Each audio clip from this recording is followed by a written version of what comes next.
In this episode, we speak with Matt Aston, President and CEO of GPRS, who has built his company from an idea to over $160 million in annual revenue.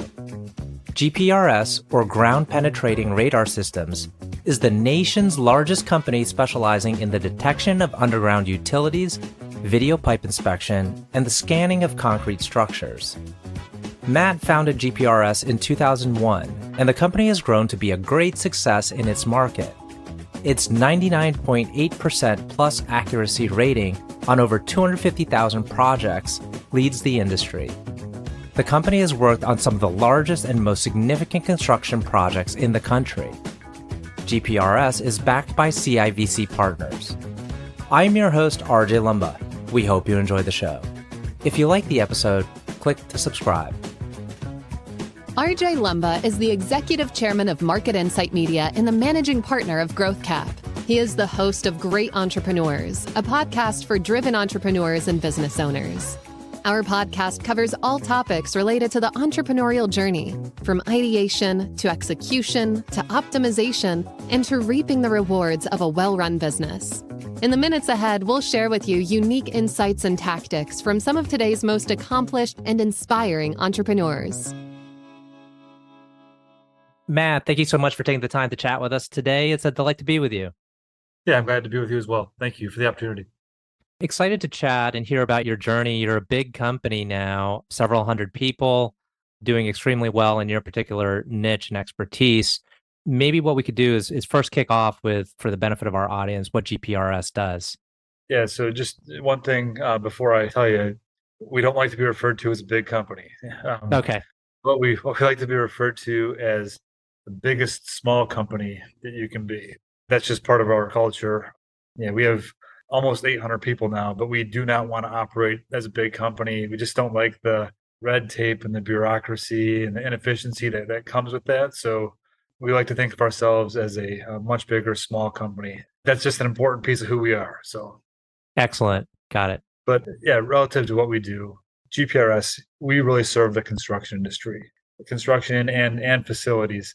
Now with a few different services, our core business, really how we got started, was anytime that a construction company has to dig or cut in concrete or drill through concrete, we'll use radar to help them image whatever is below the surface, whether it be underground utilities or reinforcing steel or electrical conduits within concrete.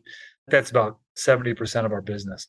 And then over the last few years, we've added on a few more services, such as video pipe inspection, where we can run a camera through a sewer line and help our customer see what's inside that pipe and areas that may need attention for repair or defects or cross bores if the pipe has been drilled through at any point. That's one of our new service lines. The others are leak detection, where we can work with facilities or contractors to look at an underground water system and pinpoint the location of leaks that are leading to a lot of dollars lost and certainly water loss that can also damage the subsurface. Oftentimes it can't be seen until it's a real problem. Mm-hmm. And then lastly, laser scanning. So 3D laser scanning, where a lot of our work is focused on the underground, and laser focuses on what's above ground and can put all that into a three-dimensional model, for our customers to view and with precise accuracy. And this underground scanning that you perform, is that through proprietary technology? No, we have not developed the technology. We use a few different manufacturers of the equipment. And what we've developed, what is proprietary, is our own process. But anybody could go buy the equipment that we're using. We've just been able to build a process that's worked well for us. And now we're doing 12,000 jobs a month or so across the country, following that process that we've developed over the last 20 years.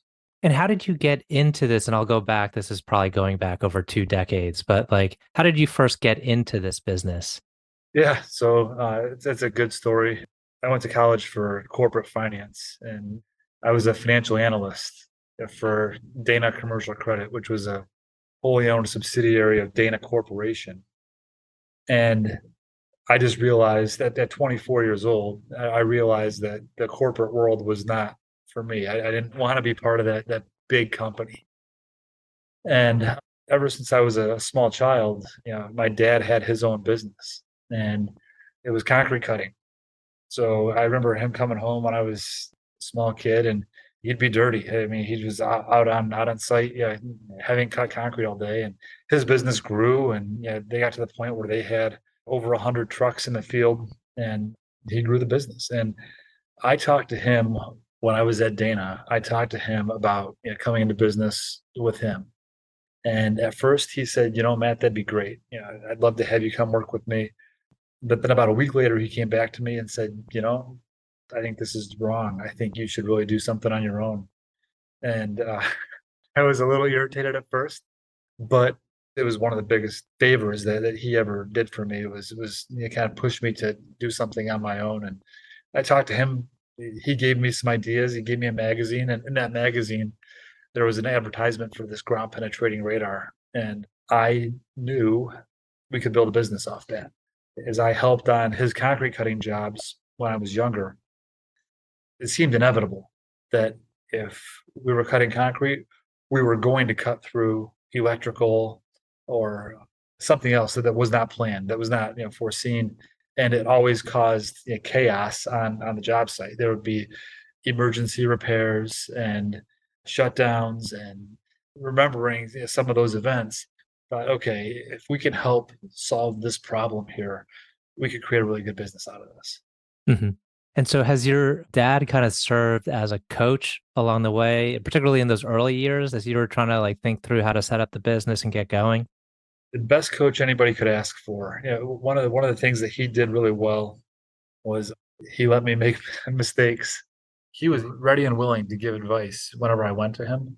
But if I didn't, he would let me go on my path. And even if he didn't like the path that it looked like I was going on, that was some of the best lessons learned. Hmm. Now, if we had to look at the span of time in which you've been operating and growing the business, what points would you make about the ability to succeed over time? What do you think is critical in order to survive the entrepreneurial journey? Not only survive, but thrive. Yeah, the first one, it's really obvious. When things get difficult, most people quit. And that's the first thing is you've got to find a way to plow through those difficult phases where, the phone's not ringing. I remember there were a few times in the early years where I'd call my wife and say, hey, can you just call my phone? Because it's not ringing right now. I think something's wrong with it. And sure enough, she'd call and it'd ring. So, but the second thing that's really been important to me is you've got to build a great team around you. Any one individual is only capable of so much. And as you look to build anything, if you can have some highly capable people that you can really trust and bring them together and be unified in pursuit of a vision or a goal, that's where the magic really happens. That's what happened to GPRS. I did everything that you're not supposed to do. I hired my friends. I gave them extreme autonomy, and they moved different cities around the country, and it worked. But I trusted them. I knew that I could move somebody 1,000 or 2,000 miles away, and I wasn't going to be there to oversee them. I would certainly call, and I would occasionally visit, but I couldn't. I was building the business here in this area, and where I'm from, Toledo, Ohio, and we had somebody in Phoenix or Dallas. I would go down and visit occasionally, but I wasn't going to be there every day to help them build the business. So I found people I could really trust. They were people I knew, and that worked. And they had incentive to grow. Looking back, I never had the vision for what GPRS was going to be today. Hmm. With nearly 800 employees, we have people in 53 cities, throughout the United States. I never had the vision originally, when I started the company for what GPRS would be today. But it's been incredible, and it is, like I said, any one individual, me, I can only do so much. But with that incredible team of people around me, the capacity, for growth just increases. How much does economic incentive play into kind of one's ability to really focus on growth? Like, for example, when you gave autonomy to the folks you really trust to go to other regions and expand, how important was setting up the right incentive structure? We had a very heavy incentive-based compensation plan, and it was not capped. And as it grew, those people that were there early who really built the business in their areas, I gave them continued incentive as it grew. And then the people that came in, underneath them to help them in those areas as those areas started to grow, they also had incentive, and they still do to this day. We have an incentive plan for all of our people in the field. I think it's critically important, and I think it can't be capped. I think you have to give people an opportunity and reward them that's proportionate to their level of performance. Hmm. And does that allow you to then give them that autonomy because you know they're going to act in a certain way? So in effect, there's less kind of management that you actually have to do. I think that's true for some, but not all. There's people that thrive under autonomy, regardless of what the compensation may look like. And I Hmm. think there's also people that need someone to hold them accountable and be there with them. And we had a few of those people early, and they didn't last Hmm. because that was not going to happen with our company. If you didn't have the ability to be independent, it wasn't going to work. That's changed now a bit. I remember a guy in our company named Jason Schaff, and he's now our marketing director, our VP of marketing now. But he moved to Denver, and he was all by himself in Denver. He had nobody. It was just him. And his first year there, his total amount billed was like $115,000. It was like half of what his goal was. But he stayed focused, and he used his time on days that he did not have jobs. He got the nickname Dora the Explorer because she was always talking about her backpack. So Jason threw on a backpack, and he would go to every construction site in Denver and promote the service and meet people and talk to people. And if there was a guard at the gate, he would walk around the perimeter of the site, and he would put GPRS flyers on the windshield wipers on their car. If their window was cracked, he'd drop it in their car. And he was just extremely focused and deliberate about building a business and using that time when he was not busy. So it would eliminate that problem. And now Denver's a great market for us. I think we have 13 or 14 people, providing this service in Denver on a daily basis. It started because of his willingness to do the hard thing that not a lot of people are willing to do. And did you know that he had those characteristics when you Yeah. hired him, that he would think of how to make it work? Yes, there are people that you can just tell. This guy doesn't have any quit in him. Like, he's going to go. If something's important to him and he wants to prove his ability to do this, then yeah, he's going to make it work. Mhm. Do you find that you spend most of your time on people issues, recruiting, et cetera? So I've got a saying now, as the company's grown, that I am directly responsible for nothing, but ultimately responsible for everything. Mhm. So the majority of the time that I spend today is working with our senior leadership team. We're now private equity backed. So Mhm. work with our private equity partners, work with our senior leadership team, spend a lot of time on vision, on where we're going, trying to take us from, we're roughly 160 million in revenue this year, and trying to get us to $1 billion in annual revenue. So what do we have to do along the way? We have a saying within GPRS that we're not going to participate in the recession. Mhm. So if we do see a recession coming, what do we do now so that we're not participating, when it comes, if we see the construction, market start to slow down, we have to create to do something so we're avoiding participating in the recession. Did you ever think when you were starting the business, did you aim for it to be hundreds of millions of dollars in revenue? No, I remember standing with my father-in-law. I was helping him move, and we just finished unloading a U-Haul, and he asked me what I thought GPRS could be. And this is probably 2002 or 2003. We started in 2001. And I said, man, if we could have somebody in Toledo, somebody in Cleveland, Columbus, Cincinnati, maybe Chicago, and if each one of those guys were doing like 200,000 to 300,000 a year, we'd be over $1 million a year in revenue. Yeah. And that'd be a really great business. And fortunately, we've just been blessed. Again, with the people who've come into this company who've been part of our team. We've been blessed far beyond that. But no, And, the vision was not there early. and so bringing in, the folks you brought in, I guess that was like your intuition to say like, I want to give you autonomy. I want to structure this correctly, because the opposite way you could have gone, which is where let's have this tightly controlled, here's the comp package, and there's not as much upside. It seemed like it was intuitive to you to structure things the way you did, which led to this growth. My first job out of college was for ADP, the payroll company. Mm-hmm. I was in sales for them. And I might be the worst salesperson in the history of ADP. I was going to get fired. But one thing they had was they had this tiered bonus system where on a monthly basis, whatever you sold, once you hit a threshold, your percentage of bonus would increase at different tiers based on the volume that you sold. And I thought that was genius. So that was the purpose of me spending 7 or 8 months at ADP. I mimicked that bonus system when I started GPRS.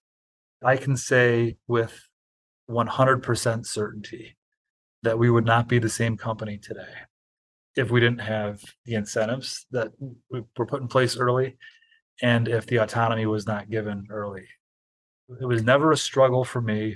I didn't know everybody as we continued to grow, but especially in the early going, Mm-hmm. I knew I had people I could trust, and we were aligned in the vision and what this could be. I mean, we were making this work in Toledo and Cleveland, and we thought, okay, if we can do this here, we can do this in Chicago and New York and Boston and DC and the whole West Coast. As we look to expand this, it doesn't take a genius to figure out the majority of construction dollars are going to be spent in the larger population centers around the country. Mm-hmm. So let's just start putting people in these larger cities throughout the US. We were a little different in that we expanded our footprint throughout the country. We went wide before we went deep in any market. So now we've built depth in all of the markets that we serve. But originally it was just, hey, let's get one guy in Southern California. Let's get one guy in Seattle, and we'll grow it from there. Mm-hmm. And so it sounds like you didn't maybe have the cash flow stress on the business, meaning like you had very low CapEx to get started in a region. And so you could essentially expand as fast as capital wasn't limiting to you. Prior to private equity, we never had any debt on the balance sheet, or if we did, it was minimal, like a building loan or something. But for the business itself, no, we funded everything just out of cash flows. We were fortunate to be able to do that.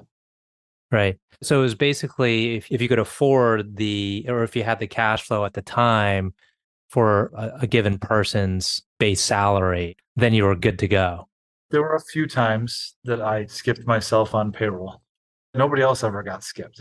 Just me. But yes, we were fortunate to be able to really fund our own growth.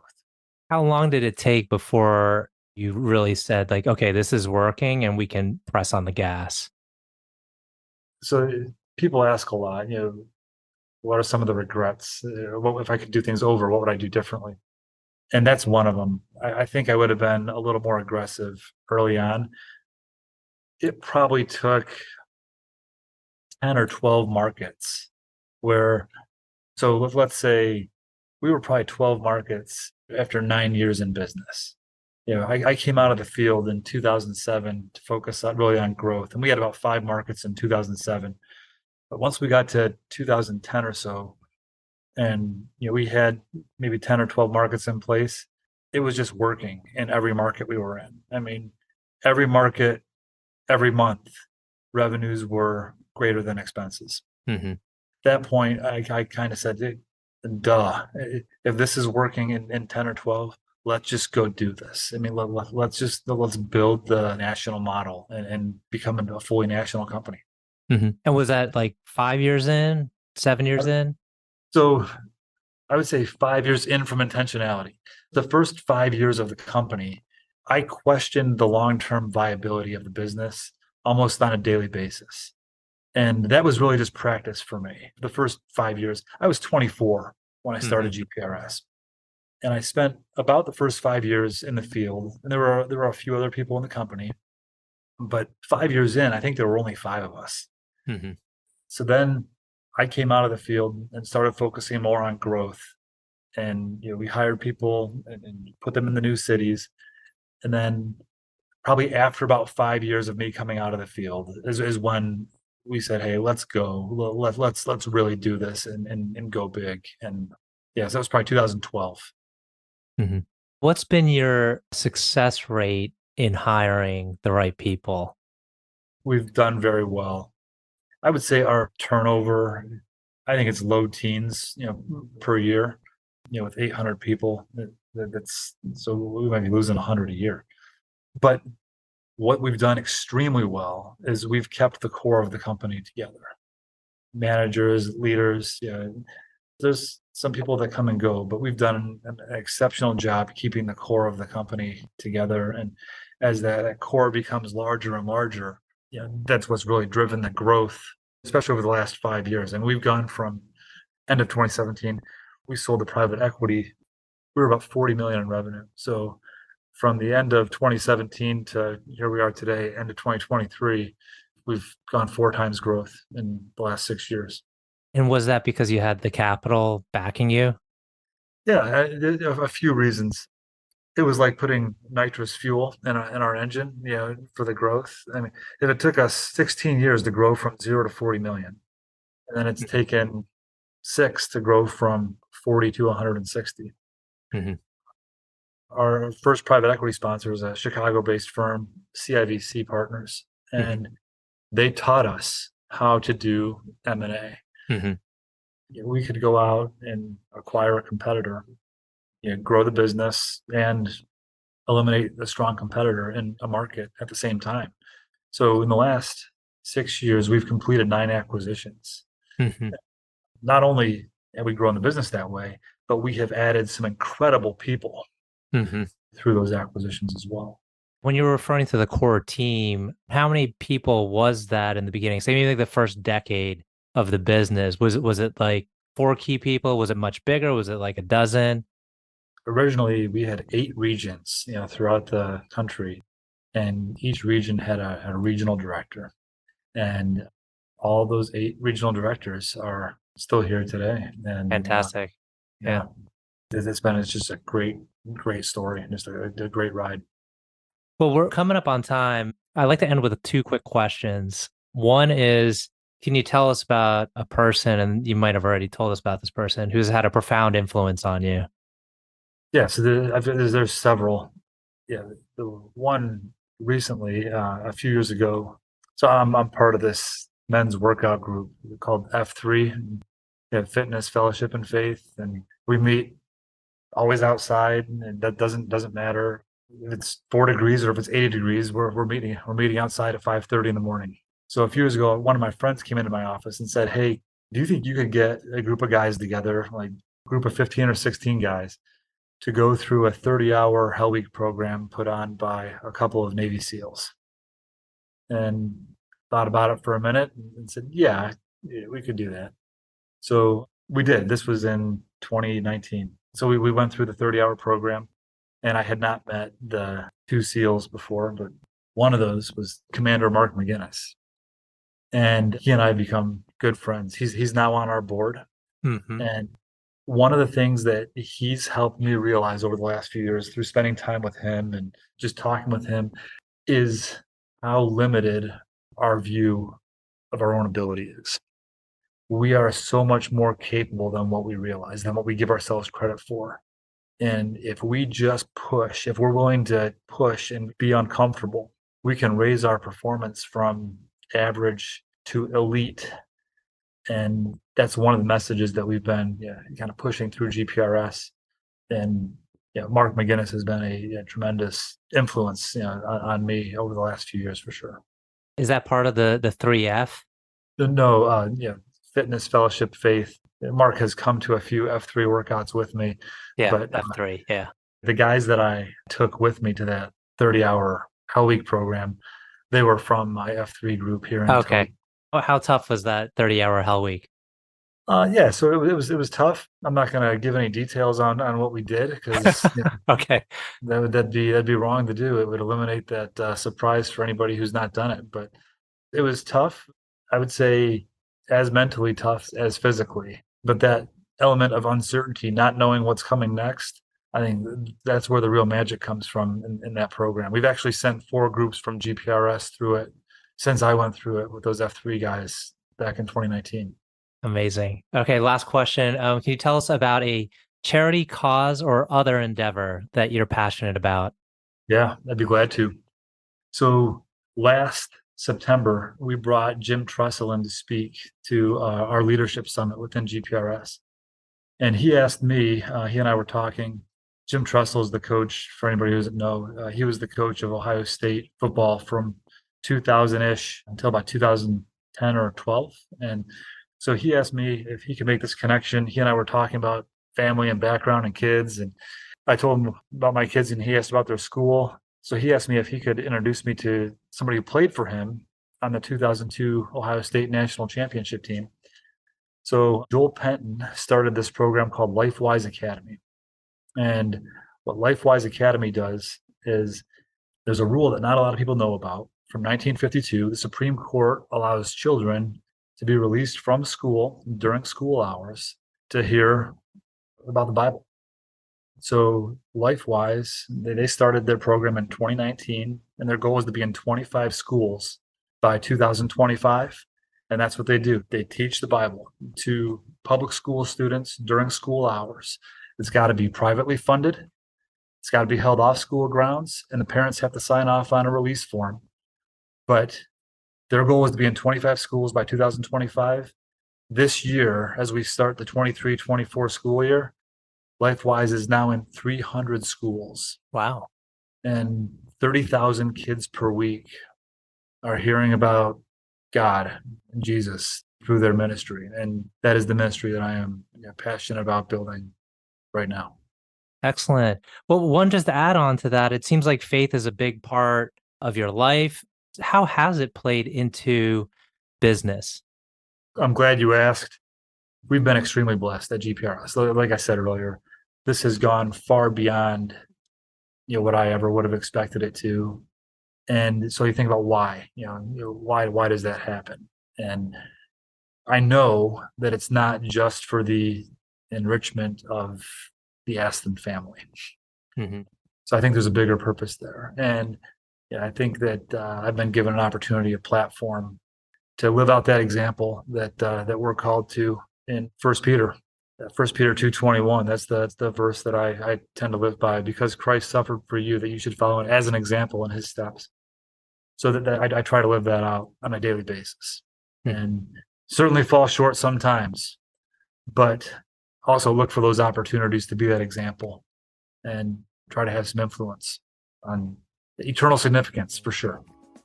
This is a wonderful note to end on. Well, Matt, I want to thank you again for taking the time. I know our audience will find this very insightful. I really appreciate the opportunity. Thank you very much for having me.